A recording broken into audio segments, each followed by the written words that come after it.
So hi guys, welcome to all electronic circuit repairing. Well, आप सभी लोगों को बहुत दिनों से इंतजार था कि सर एलईडी एलसीडी टीवी के ऊपर वीडियो बनाएं। सो गाइस, देख पा रहे होंगे ये आपके सामने रखी है एक एलजी ब्रांड की 32 इंच की एलईडी टीवी, जिसमें प्रॉब्लम ये हो गई कि इसकी स्क्रीन में वर्टिकल बार प्रॉब्लम है और जो हमारी स्क्रीन है पूरी तरह से व्हाइट हो चुकी है। तो किस तरह से इसको रिपेयर किया जाएगा स्टेप बाय स्टेप आज की वीडियो में हम जानने वाले हैं। सो गाइस, आप सभी लोगों से रिक्वेस्ट है कि वीडियो को लास्ट तक देखना, और जिन लोगों ने मेरे चैनल को सब्सक्राइब नहीं किया है तो प्लीज जो मेरे चैनल को सब्सक्राइब करके बेल आइकन जरूर दबा दें, ताकि इस तरह की लेटेस्ट वीडियो आपसे कभी भी मिस न होने पाए। तो चलिए इस वीडियो को स्टार्ट करते हैं। तो जैसा कि आप देख पा रहे होंगे, ये आपके सामने रखी है एक एलजी ब्रांड की 32 इंच की एलईडी टीवी, और हमने इसमें पावर इनपुट कर दिया है। और देख पा रहे होंगे ये हमारी स्टैंड बाई लाइट जलने लगी है। तो इसको मैं क्या करता हूँ, एक बार इसको स्टैंड बाई से रिलीज करता हूँ। तो जैसा कि आप देख पा रहे होंगे, इसमें थोड़ा सा अंदर से व्हाइट स्क्रीन जल रही है। ऐसा लग रहा है कि बिना स्टैंड बाई रिलीज किए हुए भी हमारी जो एलईडी टीवी है ये चालू है। देख पा रहे होंगे पैनल पे कोई वोल्टेज नहीं, इसका मतलब जा रहा है क्योंकि जब हम स्टैंड बाई से रिलीज करते हैं तब हमारी बैकलाइट जलती है, लेकिन इस टीवी में बैकलाइट पहले से जल रही है, मुझे ऐसा लगता है। ये देख पा रहे होंगे, मैं इधर ऐसे जो है इसको हाथ मार रहा हूं तो देख पा रहे होंगे, इसमें आपको दिख रहा होगा कि हमारी जो बैकलाइट है वो पहले से जल रही है। तो सबसे पहले तो बैकलाइट इसमें पहले से जल रही है। जब हम स्टैंड बाई से रिलीज करते हैं किसी भी टेलीविजन को, इसके बाद हमारी टेलीविजन रन होती है और बैकलाइट जलती है। तो सबसे पहला प्रॉब्लम तो ये आ गया है। अभी इसके बाद मैं इसको स्टैंड बाई से इधर से रिलीज करता हूँ। तो इसको मैंने यहाँ से रिलीज कर दिया है, और देख पा रहे होंगे अभी किस तरह का व्यू आएगा मैं आपको दिखाता हूँ।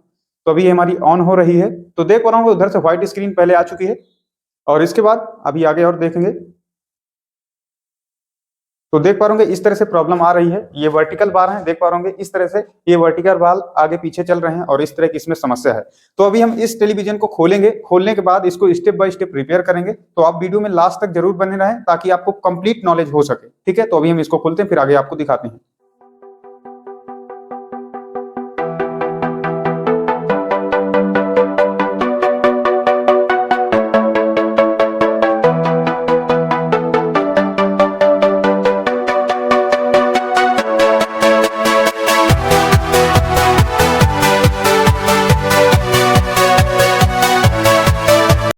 तो जैसा कि आप देख पा रहे होंगे, हमने इस एलईडी टीवी को ओपन कर लिया है। तो देख पा रहे होंगे इसमें हमें दिख रहा है कि ये कहीं और जगह रिपेयर हुई है। तो इसका इन्वर्टर सेक्शन इधर लगा दिया गया है, देख पा रहे होंगे, और इसको रिपेयर करने की कोशिश की गई है। तो इसलिए वो जो बैकलाइट है हमारी डायरेक्ट ऑन हो रही है। अभी हम पैनल की बात करेंगे कि पैनल को किस तरह से रिपेयर किया जाता है, और पैनल के इम्पोर्टेंट वोल्टेज क्या है, और इसकी इम्पोर्टेंट वोल्टेज भी चेक करेंगे कि इसमें इम्पोर्टेंट वोल्टेज कितना होता है और कौन सा वोल्टेज कहाँ स्थिर होना चाहिए। तो आपको सारी चीज़ें डिटेल से डिस्कस करेंगे। तो अभी हम टीवी को आगे की ओर करते हैं, फिर इसके बाद आपको सारी चीज़ें मैं दिखाता हूँ। तो देख पा रहे होंगे हमने टीवी को सामने की ओर कर लिया है, और इसके बाद हम सारे इसके वोल्टेज को डिस्कस करते हैं और आपको सारी चीज़ें बताते हैं। तो कैमरे को नज़दीक करता हूँ, फिर आगे आपको दिखाता हूँ। तो जैसा कि हमने कैमरे को नज़दीक कर दिया है और मल्टीमीटर को आपके सामने रख दिया है, अभी मैं मल्टीमीटर को पावर ऑन कर देता हूँ। और पावर ऑन करने के बाद मैं इसको मल्टीमीटर को 200 की रेंज डीसी में सेट कर लेता हूँ। ठीक है, अभी इसके बाद मैं इस टेलीविजन को पावर इनपुट करता हूँ। तो ये अडाप्टर है टेलीविजन का, तो ये हमारा 19 वोल्ट का अडाप्टर है। इसको मैं यहाँ कनेक्ट कर देता हूँ। तो मैंने कनेक्ट कर दिया, तो देख पा रहे होंगे ये ऑटोमेटिक स्टार्ट हो गई है, क्योंकि टेक्नीशियन ने यहाँ ये जो हमारा इन्वर्टर बोर्ड लगा दिया है तो ये बैक लाइट के लिए, तो वो डायरेक्टली स्टार्ट हो जाता है, क्योंकि बहुत बहुत गलत बात है। मैं इसके लिए डिटेल में बात करूंगा कि इसको किस तरह से लगाया जाता है, जो स्टेप बाय स्टेप काम करता है। तो अभी हम इसके वोल्टेज चेक करते हैं सबसे पहले कि इसमें वोल्टेज कितना आता है। तो सबसे पहले हम मेन वोल्टेज इसका चेक करवा देता हूँ आपको। तो मैं एक प्रोब को ग्राउंड में कर देता हूँ। तो इधर मैं ग्राउंड में कर दिया, और इसका हम पहले सबसे पहले मेन वोल्टेज चेक कर लेते हैं। तो देख पा रहे होंगे 18.8 के आसपास आ रहा है, मतलब 19 वोल्ट के आसपास आ रहा है। ठीक है, अभी मैं क्या करता हूँ, इसके वोल्टेज चेक करता हूँ।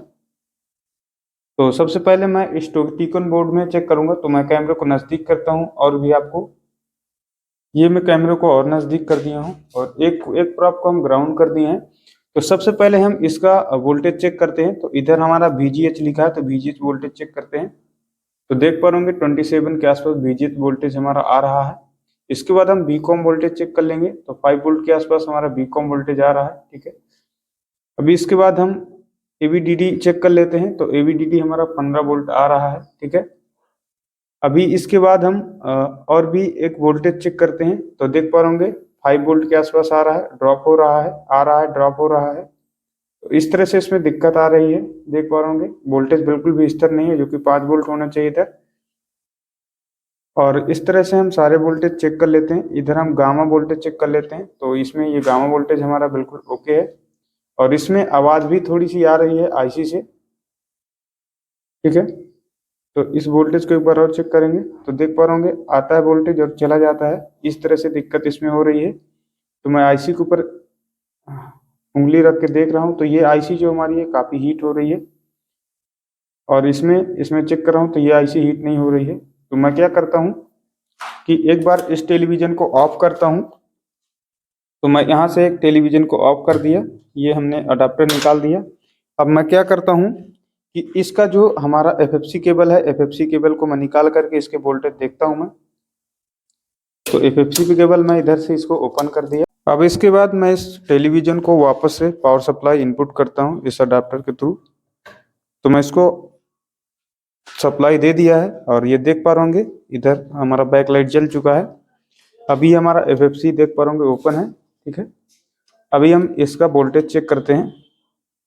तो सबसे पहले हम इसका मेन वोल्टेज चेक करते हैं 12 वोल्ट, क्योंकि ये हमारा डबल कॉइल का टीकॉन बोर्ड है। तो ये हमारा 12 वोल्ट का है, एक 5 वोल्ट का होता है, 3.3 वोल्ट का भी होता है। तो अभी मैं इसके बाद इसका मेन वोल्टेज चेक करता हूँ 12 वोल्ट। तो देख पा रहे होंगे 11.9 वोल्ट के आसपास आ चुका है इधर। और इसके बाद मैं इसका चेक करता हूँ VGS वोल्टेज। तो ये हमारा VGS वोल्टेज 27.4 के आसपास। तो मैं अच्छे से दिखा देता हूँ आपको, इधर कर लेता हूँ और अच्छे से आपको करके दिखाता हूँ। तो मीटर अच्छे से रखता हूँ, ये देख पा रहे होंगे। तो ये VGH वोल्टेज हो गया। अभी इसके बाद हम इसका बीकॉम वोल्टेज चेक करते हैं 5 वोल्ट। तो 5.9 6 वोल्ट के आसपास बिल्कुल सही है। इसके बाद ABDD 15 वोल्ट के आसपास, तो 15.5 बिल्कुल सही है। और जो इधर हमारा जो वोल्टेज फ्लक्चुएट हो रहा था, इधर 5 से 6 वोल्ट के आसपास होना चाहिए। तो देख पा रहे 5 वोल्ट के आसपास आ गया है। तो ये वोल्टेज हमारा जैसे हम एफएफसी केबल को लगा करके चेक करते थे तो आता था और चला जाता था। तो एफएफसी केबल निकालने के बाद जो हमारा वोल्टेज है पूरी तरह से ओके हो गया है, स्थिर है वोल्टेज। तो इस तरह से हम सारे वोल्ट, ये बीकॉम हो गया। अभी इसके बाद गामा का वोल्टेज चेक कर लेते हैं, तो ये भी बिल्कुल सही है। तो सारे वोल्टेज हमारे पूरे ओके हो गए हैं, ठीक है। तो एफएफसी केबल निकालने के बाद ये हमारे पूरे वोल्टेज ओके हो गए हैं। और एफएफसी लगाने से पहले ही ये वाली हमारी आईसी भी हीट हो रही थी और कुछ आवाज़ भी आ रही थी। तो आईसी भी अब हीट नहीं हो रही है, ना तो कोई आवाज़ आ रही है। तो वोल्टेज भी हमारे ओके हो गए हैं। तो इसका मतलब ये होता है कि हमारा जो स्केलर है, ये पैनल का स्केलर, यहाँ फॉल्ट है। या तो इसकी कॉप शॉर्ट हो गई है, या तो हमारा पैनल शॉर्ट हो गया है। तो इसमें दिक्कत है। तो अभी मैं क्या करूँगा, इसको भी खोल के दिखाऊंगा। उससे पहले क्या करता हूँ, एक बार मैं इसको यहाँ से सप्लाई से हटाता हूँ, टीवी को ये हटा दिया। वापस से एफएफसी केबल मैं लगा देता हूँ इसमें, और आपको एक बार फिर से रिकैप करवा देता हूँ जो हमारा वोल्टेज ड्रॉप हो रहा था। तो इसको मैं लगा देता हूँ और इसके बाद आपको मैं दिखाता हूँ। तो ये लग गया। वापस से मैं इधर से सप्लाई दे रहा हूँ, तो हमने वापस से सप्लाई दे दिया। और इसके बाद मैं इसका 5 वोल्ट दिखाता हूँ। ये देख पा रहे यहाँ आता है चला जाता है, आता है जाता है, ये देखो आता है चला जाता है। और मैं इसकी आवाज़ भी सुना देता हूँ। इधर आईसी के ऊपर उंगली रखता हूँ तो हीट हो रही है आईसी हमारी। अभी मैं आपको इसका आवाज़ भी सुनाता हूँ।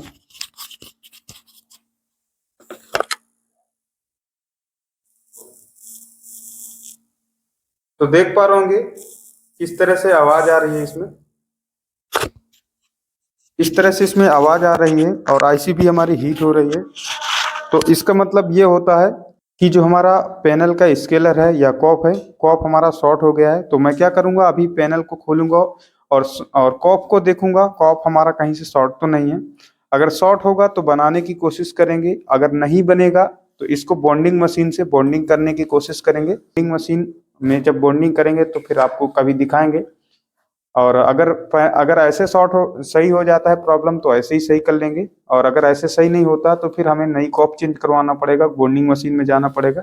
तो सबसे पहले इस पैनल को देखते हैं कि कॉप हमारा जल गया है या फिर हमारा पैनल में कोई दिक्कत और है। तो सारी चीज़ें अभी डिस्कस करेंगे, वीडियो में लास्ट तक बने रहें। तो अभी मैं इस टेलीविज़न को खोलता हूँ पैनल इसका, और आपको दिखाता हूँ।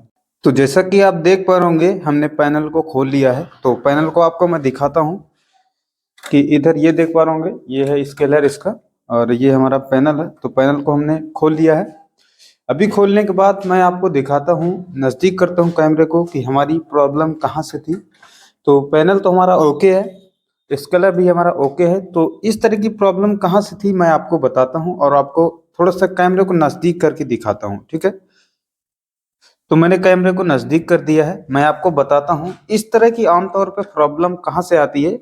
इस तरह की प्रॉब्लम आती है आपकी कॉप से, या तो आपका पैनल शॉर्ट हो जाता है, कॉप शॉर्ट हो जाती है, या फिर इधर का कोई कंपोनेंट शॉर्ट हो जाए, तो इस तरह की प्रॉब्लम आती है।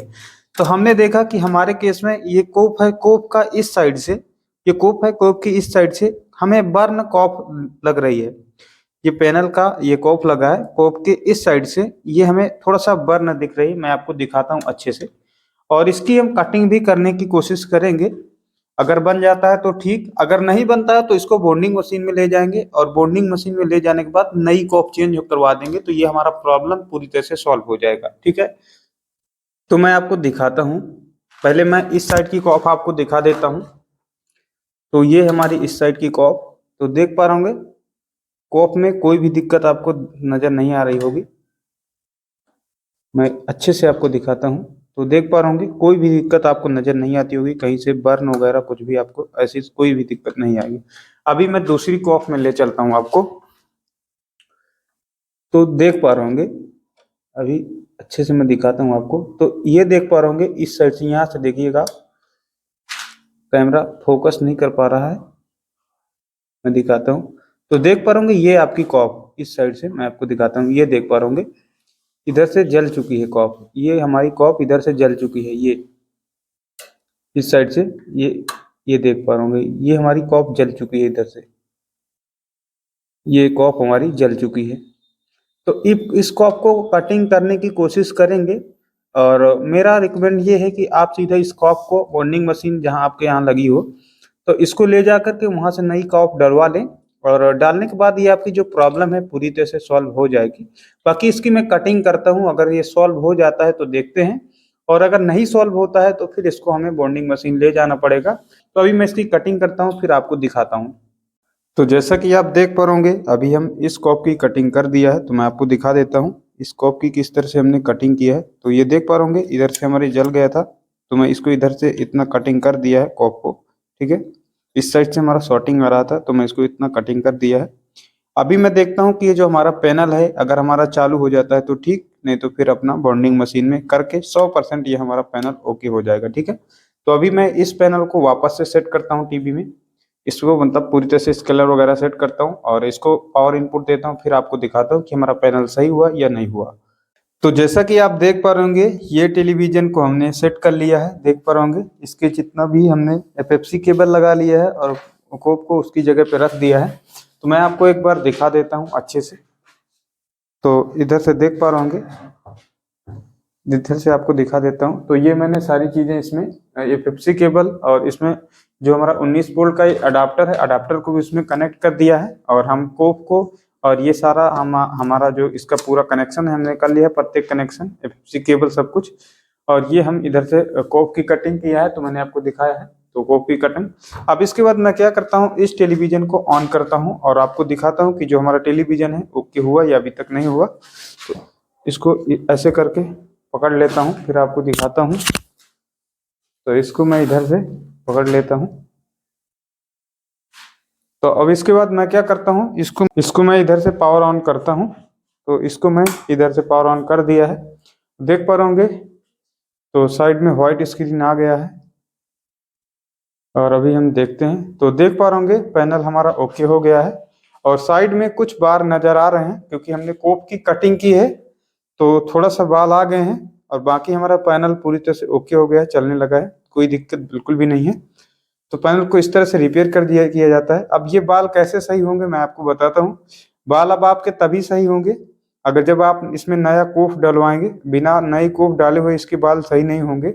तो इस तरह से इसकी कॉप कटिंग की जाती है, और बहुत सारे पैनल ऐसे होते हैं जिसकी अगर हम कॉप कटिंग कर देते हैं तो पूरी तरह से ओके हो जाता है, सीके भी लाइन शॉर्ट हो जाती है, तो एक साइड से पैनल हमारा चलता रहता है, लेकिन इसमें अभी नई हमें कॉप डलवाना होगा।